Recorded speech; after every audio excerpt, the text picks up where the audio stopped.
Ok, irmãos, nós vamos dar continuidade e concluir hoje o nosso tempo de estudo em 1 Tessalonicenses.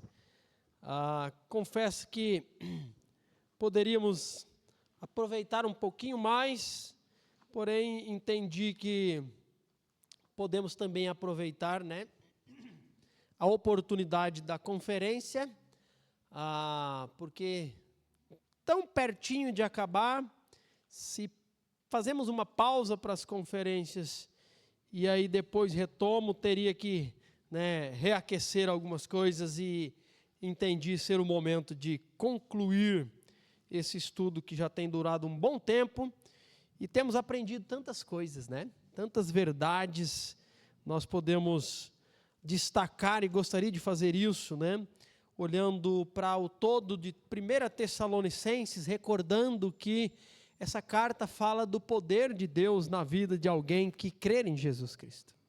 Essa carta fala do plano de Deus em nos apresentar, santos e irrepreensíveis a Jesus Cristo.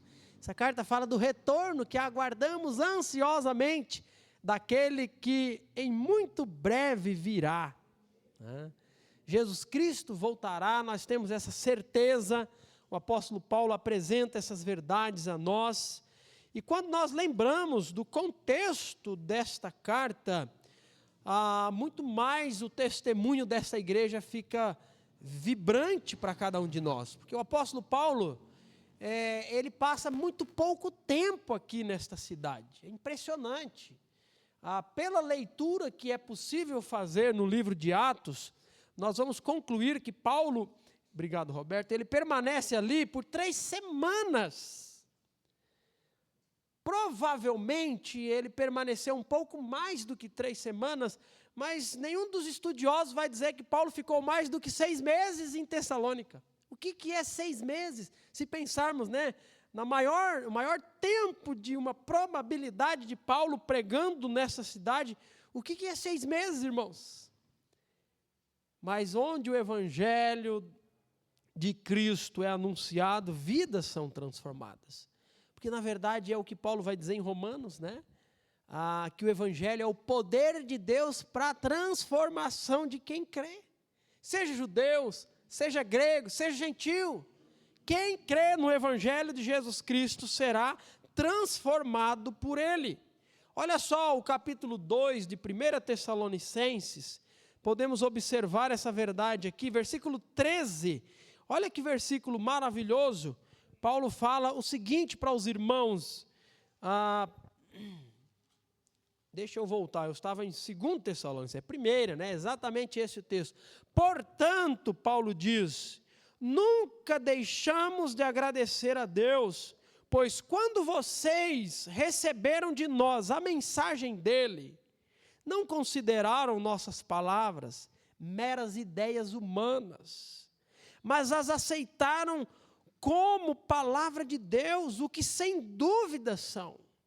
E aí Paulo diz o seguinte, e essa mensagem, essa palavra anunciada a vocês, e essa mensagem continua a atuar em todos os irmãos, em todos os que creem.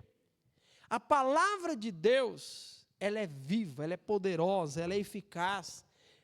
Hebreus vai dizer que ela penetra mais do que uma espada de 2 gumes. É ela quem nos transforma, é ela quem nos faz perceber algo que não está em ordem na nossa vida. Você tem algo a ajustar, você tem algo que precisa ser, Esses dias eu precisei trocar o pneu do carro. E aí quando a gente faz isso, ou quando a gente vai apenas encher o pneu, a gente chama de preciso calibrar.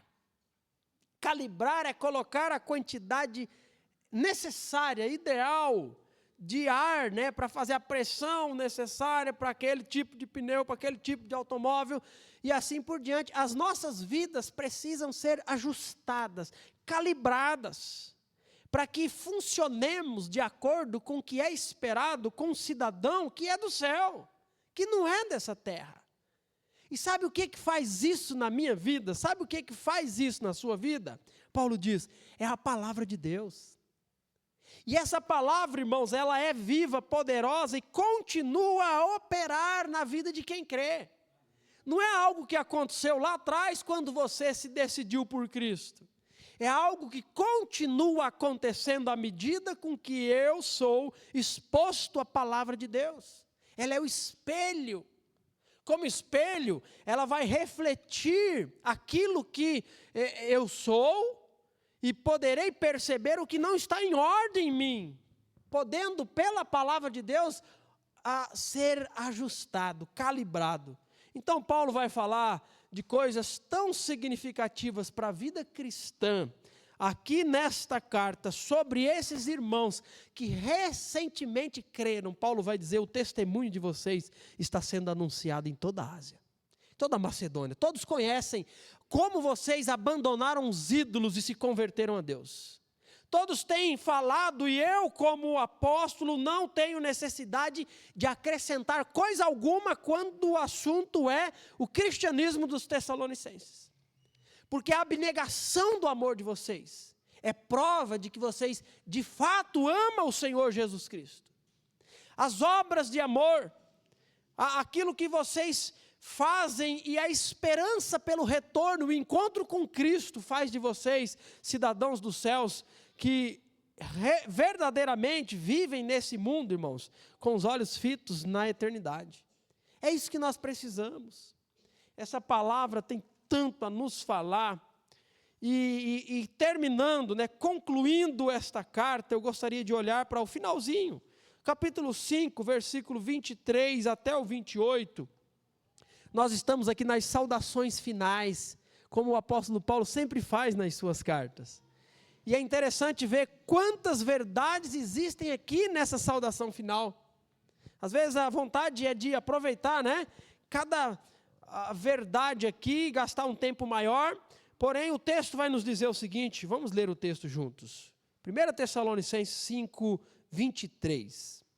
E agora, que o Deus da paz os torne santos em todos os aspectos, e que o Espírito, a alma e o corpo de vocês sejam mantidos irrepreensíveis até a volta de nosso Senhor Jesus Cristo. Aquele que os chama fará isso acontecer, pois Ele é fiel. Irmãos, orem por nós, cumprimentem todos os irmãos com um beijo santo, encarrego-os em nome do Senhor, de lerem esta carta a todos os irmãos, que a graça de nosso Senhor Jesus Cristo esteja com vocês. Então este é o final, as últimas palavras de Paulo nesta carta, porque depois ele vai enviar uma segunda carta a essa igreja, e nós vemos aqui grandes verdades, irmãos, que podemos aprender nesta oportunidade. Então, em primeiro lugar, nós vemos aqui o versículo 23, é uma oração de Paulo. Paulo está concluindo e Paulo vai se dirigir a Deus enquanto escreve para a igreja, dizer o seguinte: irmãos, que o Deus da paz os torne santos em todos os aspectos. Oro para que o Senhor os santifique cada dia mais, que a realidade de uma vida de quem pertence ao Senhor, cujo proceder deve ser digno do nome de Cristo, seja uma realidade cada vez mais visível na vida de vocês. Que o Deus da paz faça isso. E é interessante nós observarmos essa expressão de Paulo, a oração, essa frase inicial, ele vai dizer que o Deus da paz os santifique em tudo. E é interessante falar de Deus como Criador, como Salvador, como Senhor, mas aqui Paulo vai trazer um aspecto que o Deus da paz. Deus é um Deus da paz, de paz. Nós vemos aqui o apóstolo Paulo falando de uma qualidade do próprio caráter de Deus. Deus é paz. Deus é aquele que poderíamos dizer é a fonte de paz. E quando nós pensamos em paz, irmãos, quanta ausência de paz nós temos vivido nos nossos dias. Eu não sei vocês, mas a impressão que nós temos é que o mundo está está muito perto de uma terceira guerra mundial, não parece? A sensação é que falta pouco para isso acontecer. Falta alguém desajuizado, algum desamiolado aí, soltar a primeira bomba significativa para começar aquela briga, aquela situação com um mundo com poder bélico assustador. E uma ameaça de lá, outra ameaça de cá, um xinga de cá, outro de lá, e um manda matar aqui, outro manda prender ali, e as coisas estão sendo aquecidas.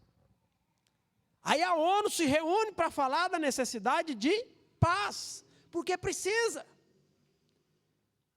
Nós vamos trabalhar e nós encontramos dificuldades e problemas e de repente some a nossa paz.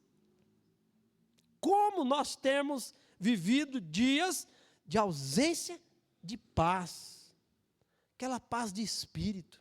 Às vezes nem estamos envolvidos em tanta correria. É impressionante como que em São Paulo você pode ter um dia extremamente tranquilo dentro de casa.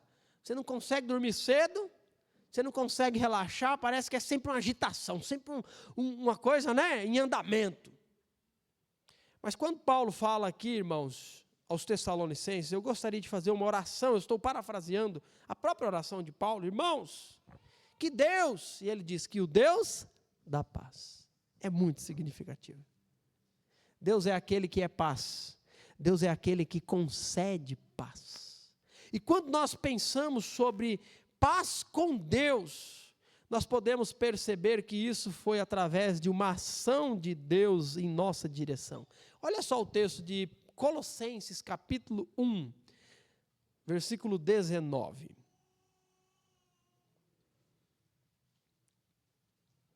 Colossenses 1, 19, esse é um poema lindo que Paulo vai escrever falando sobre Jesus Cristo. E o versículo 19, Paulo diz o seguinte: pois foi do agrado de Deus, foi do agrado do Pai, que toda a plenitude habitasse no Filho. E por meio dele, através do Filho, o Pai reconciliou consigo todas as coisas. Por meio do sangue do Filho, na cruz, o Pai fez as pazes com todas as coisas, tanto nos céus como na terra. E o próximo versículo, vamos ler até o 21, esse também, diz assim: e isso, essa reconciliação, Paulo diz, as pazes que Deus fez através da morte de Jesus, ele diz, isso inclui vocês, irmãos colossenses. Isso inclui vocês, irmãos tessalonicenses, bereanos, morais pradenses. Isso inclui vocês que antes a situação era de que vocês estavam longe de Deus. Não eram simpatizantes do Evangelho, amigos da cruz, pelo contrário, eram inimigos de Deus. Estavam dele separados por seus maus pensamentos e ações. Paulo escreve aos Tessalonicenses aqui, orando a Deus, orando ao Deus da paz, porque esse Deus da paz proporcionou paz. Porque esse Deus da paz trouxe paz aos Tessalonicenses, trouxe paz a mim e a você através de Jesus Cristo que morreu na cruz do Calvário. O que Jesus faz na cruz é exatamente pacificar um conflito, né, pegando a ideia da nossa EBD, um conflito existente entre nós e o nosso pecado com Deus Santo e poderoso. Somente através de Cristo essa situação poderia ter sido resolvida, e de fato foi. E ao ser resolvida, quando Cristo entrega o seu Espírito na cruz, derramando o seu sangue, ressuscitando, né, ao terceiro dia, toda a obra de Cristo na cruz do Calvário, olha só o que Romanos capítulo 5, versículo 1 vai dizer sobre essa realidade.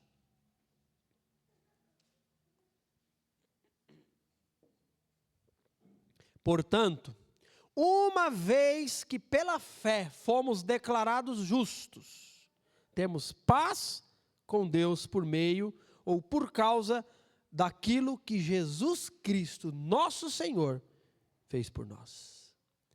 Irmãos, paz não é ausência de luta, não é ausência de problema. Paz é uma tranquilidade interior que nos faz descansar nos braços do Senhor. Uma vez foi pedido para alguns pintores de determinada região, através de um concurso que teria, foi pedido o seguinte: aquele que desenhasse um quadro retratando a paz de uma maneira mais assim perfeita seria o vencedor desse concurso. E vários artistas, com várias obras-primas ali, desenharam, e desenharam campos floridos, e desenharam, lugares assim, de ficar com a boca aberta, como dizemos aí, a paisagem maravilhosa. E no meio de tudo aquilo, um desenho se destacou por seguir na contramão de todos os demais. Porque ele desenhou, o artista desenhou como se fosse, talvez, vamos pensar aí nas cataratas do Iguaçu. Não sei se você já foi para lá, eu nunca fui, mas a gente vê e sabe como que é, teve recentemente momentos de enchentes, e aí é suspenso o passeio, o turismo, Eu não sei se você já viu aquilo, mas eu acho que mesmo num dia tranquilo ali, dá medo, Aquilo dá medo. É tanta água caindo naquelas quedas ali, num volume assim assustador, aquele poder de destruição daquilo. E o quadro do artista, ele era uma cachoeira, volumosa, assim, com toda a fúria, derramando água, e um galho de uma árvore já seca, que se estendia assim até próximo da queda da água, e ali na ponta daquele galho, o ninho de um passarinho, e a mamãe passarinho tratando de 2 filhotes tranquilamente naquele mundo de água descendo do lado. Isso é paz. É estar cercado de tantas lutas e problemas e descansar, pacificado. Quando nós pensamos sobre o Deus da paz, nós precisamos falar de que essa paz, ela teve um alto custo. Essa paz custou o sacrifício do único Filho de Deus, para que eu, diante dos meus problemas, diante das minhas lutas, diante dos meus pecados, porque eles não acabaram no sentido de ausência, mas presença constante. Mas diante de tudo isso, eu fui declarado justo. E o que isso significa? Que através do crer, através da fé, Deus nos declara justos por causa do que Cristo fez. A declaração de justo, ela é baseada nos méritos do que Cristo fez, no sacrifício de Cristo, na entrega que Cristo fez na cruz. E é como se Deus olhasse para mim, para você, e enxergasse uma vida perfeita, inculpável, como foi a vida de Jesus. É exatamente isso que acontece. Agora, por que isso de fato existe? Porque Jesus morreu na cruz. Porque pela fé, crendo no sacrifício de Cristo, o texto diz, você é declarado justo. E tudo isso faz com que nós temos paz com Deus. Não estaremos e não estamos e nunca jamais estaremos debaixo da ira de Deus. Deus vai derramar sua ira sobre este mundo. A Bíblia fala sobre isso. Paulo fala sobre isso. Mas para quem tem paz com Deus, isso jamais será uma realidade, mesmo que mínima possível. Então, irmãos, Paulo ora aos Tessalonicenses, e Paulo vai dizer o seguinte, que o Deus da paz faça isso. Então, Deus é aquele que estabelece por meio de Jesus Cristo, paz conosco. E aí Paulo continua a oração, olha só, o versículo 23 nos diz, e agora que o Deus da paz os torne. Paulo traz ainda esse verbo, que Deus faça de vocês, que Deus torne vocês santos em todos os aspectos. Olha só que interessante. Quando a Bíblia fala de justificação, da declaração de justiça, que nós somos justos, faz baseado nos méritos de Cristo. E o quanto de justificados nós fomos? Totalmente. Quando a Bíblia fala e nos chama de santos, a Bíblia fala exatamente por esta mesma atitude e ação de Cristo. A santidade de Cristo foi colocada em nós e os nossos pecados foram colocados em Cristo. Lembra do que Isaías diz? O castigo que nos traz a paz, a nossa paz e o castigo por ela estava sobre o Rei Jesus. Estava sobre o Senhor da glória. Os nossos pecados foram imputados, foram colocados. Paulo vai escrever aos Colossenses, vai falar que os nossos pecados foram cravados na cruz. Jesus paga a dívida do nosso pecado. A santidade de Cristo é imputada, é colocada em nós. E aí Paulo vai escrever para uma igreja briguenta, para um bando de irmãos, né? Cheio de panelinha na igreja, que eram os irmãos de Corinto, e vai dizer: escreva esta carta aos irmãos santificados em Cristo Jesus, aos santos aí de Corinto. Como assim santos? Sim, todo salvo é 100% santo no quesito, a santidade de Cristo foi colocada em nós. E todo salvo também está envolvido em um processo de santificação. Como assim? Já não é totalmente santo e ainda precisa se santificar? Sim, porque a santificação ela tem vários aspectos. O primeiro aspecto é o posicional. Nós estamos na posição de santos. E na posição de santos significa que nós fomos colocados por causa do que Cristo fez e por causa da santidade dele. Mas a santificação, ela também é progressiva. Em que sentido? O pecado existe dentro de mim, o pecado existe dentro de você. Nós estamos na luta contra o pecado. Lemos a Bíblia e entendemos muito do que ela vai dizer sobre uma vida que agrada a Deus. Sobre uma vida que precisa ser vivida na direção de servir o Senhor. Gabriel, liga aquela extensão ali naquela tomada, eu vi agora que não está chegando energia aqui. E nós vemos a Bíblia dizer sobre a natureza pecaminosa, sobre o andar no Espírito, sobre o fazer a vontade da carne ou do Espírito. Esse é o aspecto da santificação progressiva. A cada dia nós precisamos ser transformados. E a cada dia nós seremos transformados. Sabe por quê? Porque nós somos bons. É isso? Não. A cada dia venceremos o pecado, sabe por quê? Porque eu sou resiliente. Não. Porque eu venho para a igreja e não falto. Não. Porque Deus é quem faz. Olha só o versículo. E agora que o Deus da paz os torne. É Deus que é fonte de paz. É o Deus que te deu paz. Ele é o Deus que te tornará santo em todos os aspectos. Sabe por que nós já somos santos posicionalmente? Sabe por que estamos envolvidos em um processo de santificação?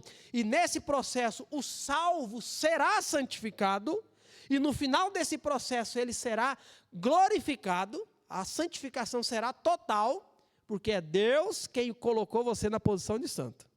É Deus quem trabalha em você, te santificando cada dia, fazendo de você alguém mais parecido com Jesus. É Ele quem faz.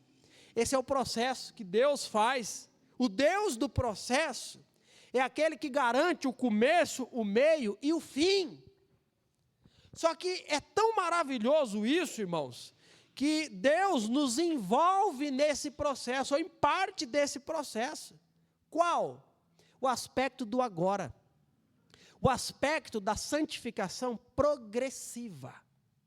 Estamos na posição de santos, mas estamos cada dia mais sendo transformados e parecidos com Jesus. Esse é um processo progressivo. E nesse processo progressivo, Deus nos envolve. Deus envolve o nosso querer. Deus envolve a nossa decisão, a nossa ação. E sabe como que Deus faz isso? Determinando os meios também. Ele determinou, né, a posição de santo. Ele determinou a posição final, glorificados na presença de Deus. Ele garante o processo, mas ele determina como isso acontecerá. E sabe como que Deus faz isso? Mediante a sua palavra. Então, a nossa participação envolve o quê? Envolve o estar diante dessa palavra, aprendendo, vivendo, tendo a comunhão, cantando essa palavra, aconselhando essa palavra, tendo relacionamento, fazendo o que, resumindo, é fazendo o que ele diz para fazer. Moisés, em certo momento, ele teve a oportunidade de fazer um pedido a Deus, e em toda aquela situação, ele disse para Deus que queria ver o Senhor. E Moisés não podia ver a Deus, face a face, ainda não. Ninguém pode ver a Deus face a face, estando ainda envolvido com a natureza pecaminosa e permanecer vivo, isso não tem como. Deus é santidade, Deus é um fogo consumidor. Na presença de Deus não habita o pecado, não tem como estar diante de Deus o pecado. E aí Deus disse para Moisés que ele deveria ficar na fenda de uma pedra, porque naquele lugar ali Deus iria passar. E aí o texto vai dizer que quando Deus passando por ali, Deus como que tapou, Moisés com a mão para que ele o visse apenas pelas costas. Então, o que eu quero extrair dessa ilustração, que não tem muita relação às vezes, mas eu quero pontuar uma coisa. Santificação é fazer o que Deus diz para fazer, é estar onde Ele diz para estar, porque estando ali e fazendo aquilo, Ele vai passar aqui. Então Deus já determinou que a santificação, que a fé, por exemplo, Deus determinou que a fé, ela vem por ouvir, e o ouvir a palavra de Deus. Não existe fé onde não existe a palavra de Deus. Não existe. Não existe salvação sem o pregar da palavra de Deus. Eu me recordo de um colega de seminário, que na época que estava estudando, ele contou um testemunho do seguinte, ele morava numa região norte do país, tinha algumas comunidades indígenas, e ele falava do índio tal, que era um irmão convertido, atuante, um exemplo de alguém no serviço ao Senhor. E o testemunho desse irmão é que ele havia sido salvo lá na selva, lá na floresta. Ele havia chegado a esse entendimento de Deus e se curvado diante desse Deus, mesmo antes de ouvir qualquer coisa relacionada a esse Deus na Bíblia. E aí esse amigo estava defendendo essa ideia, Mas o tempo de estudo foi passando, ele não estava defendendo a ideia, ele contou o testemunho do índio. Mas com o passar do tempo, estudando no seminário, ele mesmo diz, não, realmente o irmão fulano de tal, se referindo ao índio, ele até acha que ele foi salvo lá no meio do mato, sem qualquer conhecimento da palavra de Deus, mas não tem como. Porque a fé vem pelo ouvir, e o ouvir a palavra de Deus. Nós não estamos dizendo que Deus não pode se revelar a alguém sem a palavra. Não, Ele se revela. Porque os céus proclamam a glória de Deus. Tudo que existe, existe para anunciar Deus existe. Existe um Criador, existe um soberano Senhor do universo. Mas é a palavra especial revelação de Deus que vai apresentar que esse Criador, que esse soberano Senhor se encarnou entre nós. Ele veio a nós e Ele foi pendurado na cruz do Calvário para que todo aquele que nele crê não pereça, mas tenha vida eterna. Para que todo aquele que crendo em Cristo tenha paz com Deus e será a partir de então transformado pela palavra de Deus à imagem de Jesus. Então Deus determinou os meios. Não tem como alguém ser transformado sem o contato com a palavra. Não faz parte do plano de Deus de nos envolver em um processo de transformação à imagem de Jesus sem a convivência da igreja local. Então, crente desigrejado, crente que vem pouco para a igreja, não está sendo transformado como deveria. Não está, não é a vontade de Deus. Não, quantos e quantos dizem, Recentemente agora, fulano das tantas. E aí, rapaz, e como é que está? Ei, pastor, eu fracassei e tal, mas eu vou voltar. Estou voltando, mas eu não estou desviado, não estou longe de Deus, não. Como não? Não existe proximidade com Deus sem proximidade da palavra. Não existe proximidade com Deus sem proximidade com a igreja, sem convivência, sem o compromisso de um membro de igreja. Não existe. Porque esse Deus é quem fará. E ao fazer, Ele escolheu os meios. Então, irmãos, essa palavra do apóstolo Paulo nos consola, é uma palavra de consolo e de conforto, por saber que Deus é o Deus da paz. Nós temos essa paz. Porque Deus é aquele que nos tornará santos e nos tornará, nos manterá íntegros, essa é a ideia, irrepreensíveis até a volta de Jesus. Tem um hino que diz: Deus vos guarde, pelo seu poder, Deus até nos encontrarmos lá. Deus nos guardará íntegros, Deus nos guardará irrepreensíveis na posição de santo, e nos transformará por esse processo, nos conduzindo à totalidade, porque quem faz é o Senhor. É o Senhor. Olha só, versículos que corroboram com essa ideia.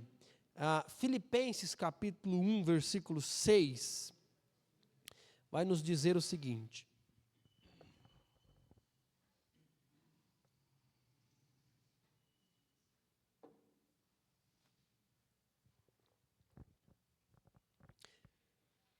Paulo escreve aos irmãos da cidade de Filipos e ele vai apresentar essa verdade. Tenho certeza de que aquele, falando de Deus, que começou a boa obra em vocês. O que é a boa obra?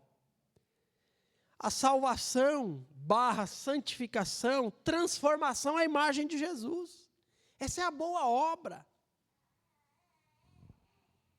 Aquele que começou a boa obra em vocês, irmãos, Paulo diz, ele irá completá-la até o dia em que Cristo Jesus voltar. Irmãos, se tem uma verdade, tem várias verdades, mas uma das muitas verdades que me consola na palavra do Senhor é essa.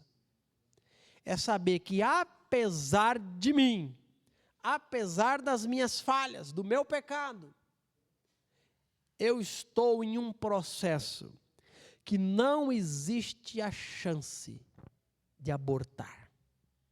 Não existe a chance, vou fazer jus à palavra aqui em Filipenses, não existe a chance dessa obra, desse projeto ser embargado. Salvação não se perde, porque ela é uma obra que Deus começou, Deus garante e Deus sustenta até o dia de Cristo. Eu não sei você, mas uma das dificuldades que eu tenho na vida é concluir as coisas. Eu não sei, cada um tem um bocado de dificuldade, Uma das minhas dificuldades é concluir. Pensa numa pessoa boa para começar as coisas. Sou eu. Começar algum projeto, envolver os outros, Olha, eu convenço um bocado de gente. Mas pensa num camarada ruim de terminar os projetos. Sou eu.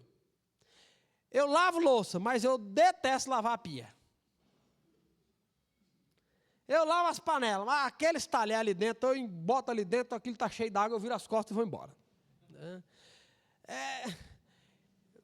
Varra a casa, passa o pano, mas terminar de pegar, organizar aquelas coisinhas ali, aquilo para mim é...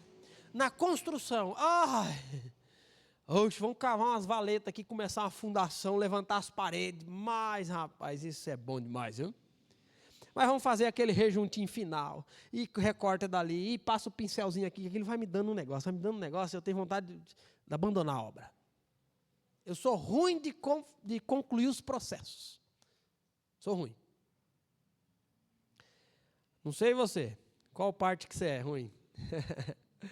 Talvez tu é ruim, não é tão bom de começar, Precisa do empurrão, Vamos, vai, aí depois vai embora, Mas, irmãos, o nosso Deus é aquele que começou o processo. E o nosso Deus é aquele que garante a conclusão do projeto. Não abandona. Deus não vai virar as costas porque Ele é aquele, olha o versículo 24, olha a verdade do versículo 24, projeta esse versículo, Fernando, nós vamos ler todos juntos a uma só voz, vamos lá? Aquele que os chama fará isso acontecer, pois Ele é fiel. Alguém diria, isso o quê? As verdades do versículo 23, eu vou ler de novo, olha só. E agora que o Deus da paz os torne santos em todos os aspectos. Paulo está orando, não é um aspecto só não, é todos os aspectos.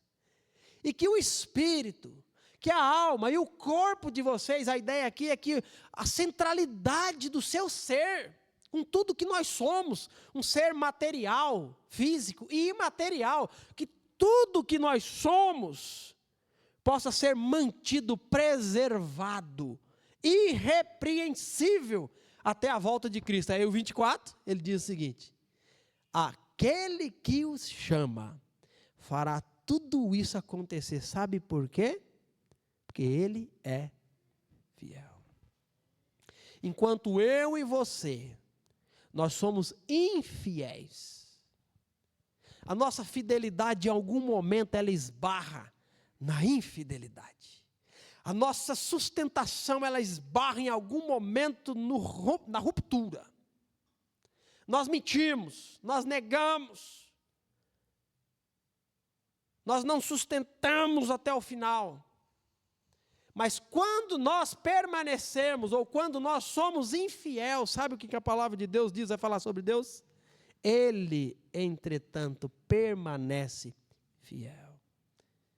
O processo está garantido, a salvação é uma realidade para nós, por causa da fidelidade de Deus. Deus não é como eu ou como você, Ele sustenta.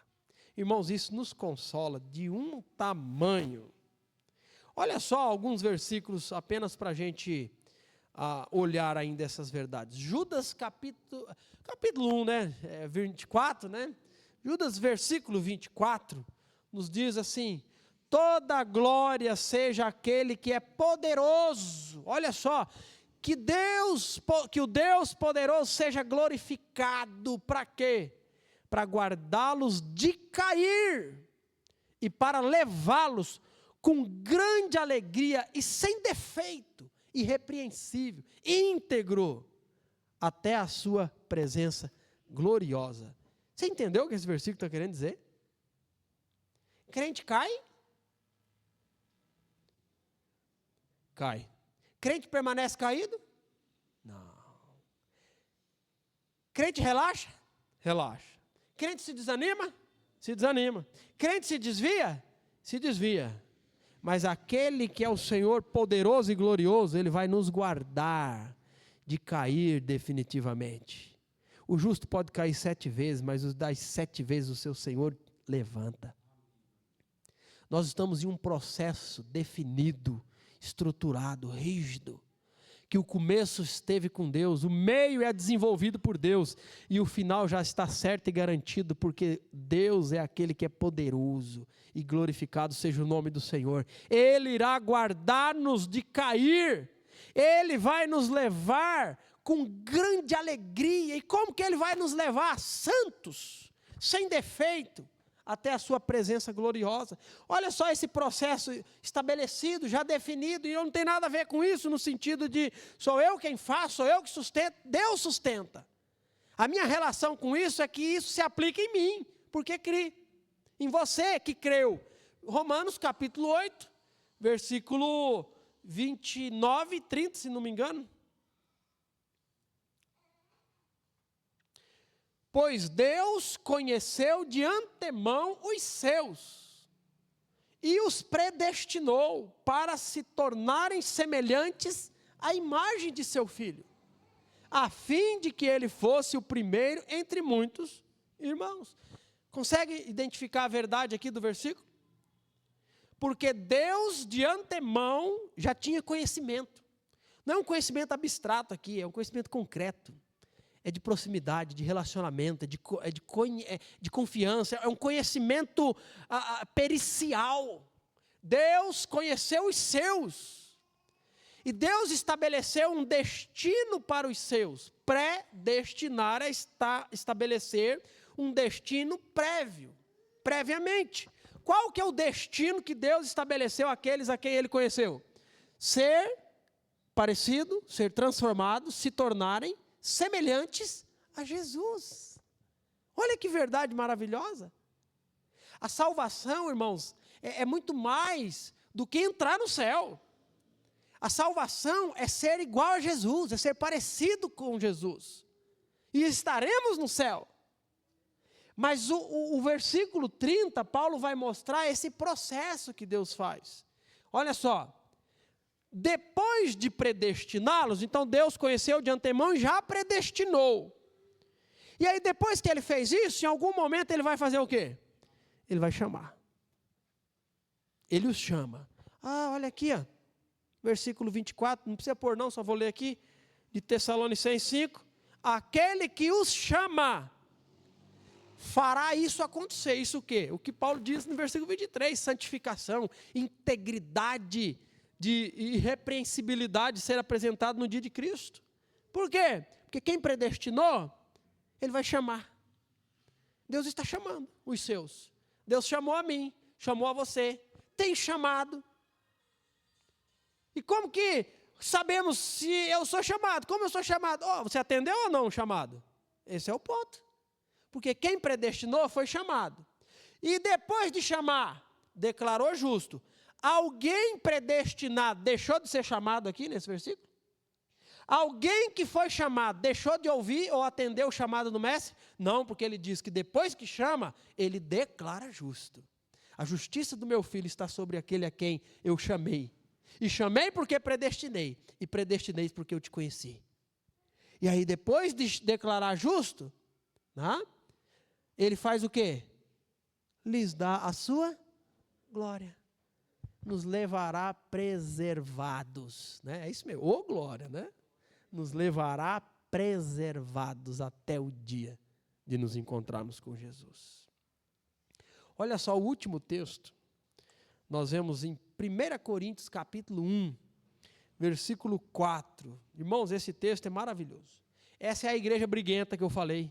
Essa é a igreja cheia de problema. Cheia de problema. Olha só. Paulo escreve aos santificados em Cristo Jesus aqui. E logo no início ele vai dizer: sempre agradeço a meu Deus por cada um de vocês. E pela graça que Ele lhes tem dado em Cristo Jesus. Ele continua e diz: por meio dele, Deus, por meio de Cristo Jesus, Deus os enriqueceu em tudo, em toda a capacidade de expressão e em todo entendimento. A mensagem a respeito de Cristo, de fato, se firmou em vocês, uma vez que nenhum dom espiritual lhes falta, enquanto esperam ansiosamente pela volta de nosso Senhor Jesus Cristo. Ele, Jesus Cristo, que os enriqueceu em tudo, que não falta nenhum dom aí para vocês, Ele os manterá firmes até o fim, para que sejam livres de toda a culpa no dia de nosso Senhor Jesus Cristo. Deus é aquele que, através de Cristo Jesus, irá nos manter firmes de pé até a volta de Cristo. Porque o Deus a qual nós servimos, o Deus do processo, é o Deus que garante o começo, o meio e o fim. É isso que Paulo diz: aquele que os chama fará isso acontecer, pois Ele é fiel. Toda essa estrutura firme e inabalável, ela está alicerçada na fidelidade de Deus. Isso te consola? Isso me consola. Isso te anima? Isso me anima. E sabe qual que é a minha vontade? Sabe qual que é o meu desejo? Mesmo diante dos intempéries da vida, é cada vez mais, com gratidão, servir ao Senhor. é com cada vez mais, com esforço, fazer aquilo que Ele diz para fazer. Ser quem Ele diz para ser. É permitir que essa poderosa palavra me transforme e me fortaleça e me sustente. Então, irmãos, nós podemos concluir esta carta, né, após aprender todas essas verdades ensinadas aqui, e que tenha sido de incentivo, de ânimo, de encorajamento para os irmãos saber que Deus é aquele que tem nos transformado, e esta é a palavra que Ele usa para fazer isso. Nós vamos cantar, eu não lembro dessa música, Deus vos guarde pelo seu poder, qual que é? Roberto, né?